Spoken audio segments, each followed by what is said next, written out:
Hi, this is your TurtleArt guru. In this video, I am going to teach you how to draw a square using repeat block in TurtleArt. In the previous video, you have learned how to draw a square using TurtleArt. Let me open that project first.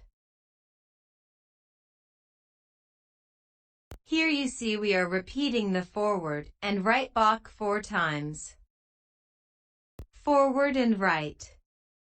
Forward and right. Forward and right. Forward and right. Instead of this, we can make use of another block called repeat from flow. Let me drag it to the workspace. Repeat block will repeatedly execute the commands the number of times specified. So I am going to place forward and right blocks under repeat block.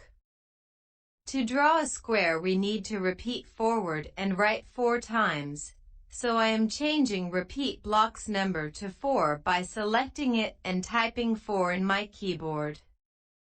Let me remove the unused blocks from the workspace. Now if I execute this repeat block, Turtle will draw a square. Hooray! Now we have a square with less number of blocks. This is more efficient way of writing your code. This repeat block acts similar to the loops in programming. I am not going to go to the details of loop here.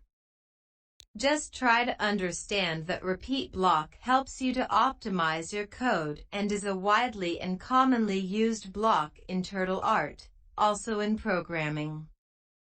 So stay tuned and keep watching.